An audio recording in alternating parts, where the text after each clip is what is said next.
the Super Nintendo. Now, I've got to be honest, I never thought I would be doing an SNES PC build. I mean, I thought the NES PC build was enough, and I swore I would never take on another project like that.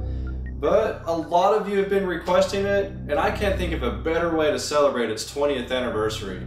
So let's start things off right and play some Super Nintendo. Now, in my opinion, I consider the Super Nintendo to be one of the greatest consoles in video game history. I mean, this 16-bit system remained popular well into the 32-bit era. Not to mention, it brought us classics that still live on to this day, such as Super Ghouls and Ghosts, Super Mario World, Super Castlevania 4, Super Metroid. I mean, everything was super back then. In fact, this is the point that I refer to in Nintendo's timeline as the Super Age.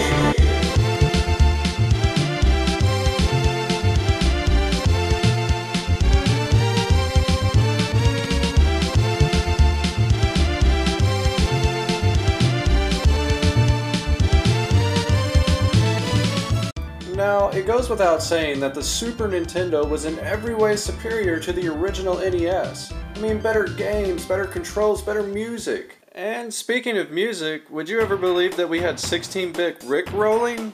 That's right, Nintendo was Rickrolling us as kids before we even knew what the term meant.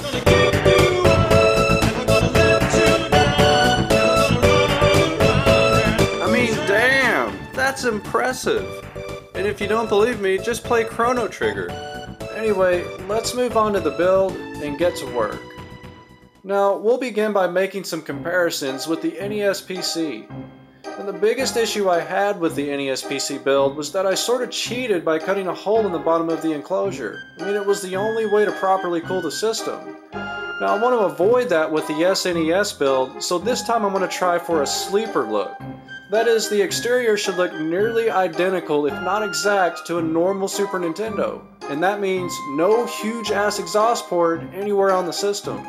Now that immediately creates a problem for me. Heat. This means I'll definitely have to go with a system that won't generate much heat. And that means low power, smaller specs.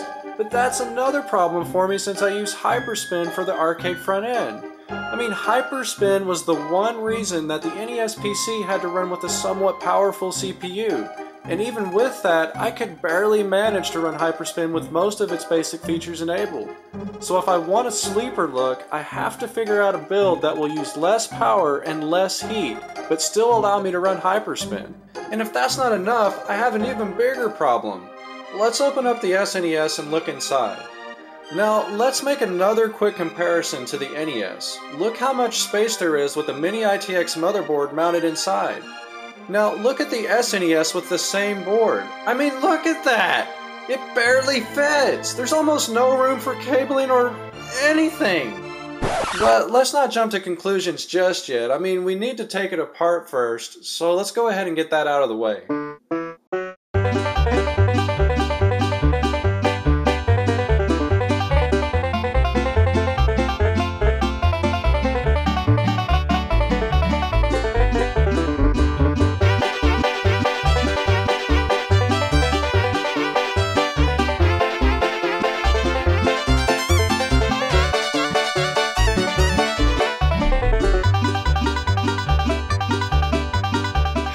Confirmed. I'm effed. Let me show you what I mean. So with the NES, you can clearly see that I was able to plug in various cables with the motherboard mounted inside the enclosure, but not so with the Super Nintendo. I mean, here's the bottom of the SNES enclosure with most of everything cut out, but no matter which way I turn the motherboard, I can't get any cables to fit. I mean, not without angled connectors. And even with those, like this HDMI one, which barely fits by the way, I still have to find ways to effectively run all these cables inside the case. I mean, look at this HDMI cable, it's too tall. The lid doesn't fit. It's not even close. And let's not forget about the heat issue. So bearing that in mind, with all the system choices I have, which is basically any mini ITX board out there, I ended up going with the Sandy Bridge Core i3 Intel processor. Now, I almost went with an Intel Atom board shown here, but I find that it runs hotter than the Core i3, uses more power, and is way too slow for adequately running Hyperspin. And since Atom isn't powerful enough, that automatically rules out any Pico ITX solution since it would run even slower.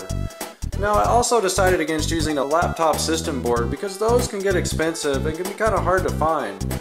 So Intel's Sandy Bridge seems to be the best choice for me. I mean, it runs cooler and faster than the Atom board, it's the same size being that it's mini ITX, and it should have no issues with Hyperspin. So now that we have an overview of the system, let's talk a little bit about the build. Now, I'm not going to go into every single detail of the build, I mean that would take forever, but I will say that I've encountered a lot of issues so far trying to get all of this together, and many of the issues aren't even related to the design of the build. But let's go ahead and go over what I have done. Now so far, I've managed to turn the SNES power button into a momentary switch so that I can turn on and off the PC, which was a pretty simple task. I've also mounted the LED inside the controller port assembly, and of course, I've mounted the motherboard inside the SNES enclosure. Oh, and you want to see something crazy? This is my HDMI cabling solution. I'm using 4 angled connectors and a slim cable to bridge them together. Now, I've never had to use so many connectors for a cabling solution before. I mean, it looks like a freaking mess. But anyway, with all that done, I did manage to fit everything inside the enclosure with the lid closed. But good lord, this is way more challenging than the NES build ever was. I mean, it feels like a mad scientist experiment, and I don't know if I'm the guinea pig or the mad scientist. Now, I still haven't mounted an SNES cartridge, the hard drive, or wired the controller ports, and I'll still need to deal with running those cables inside the enclosure as well.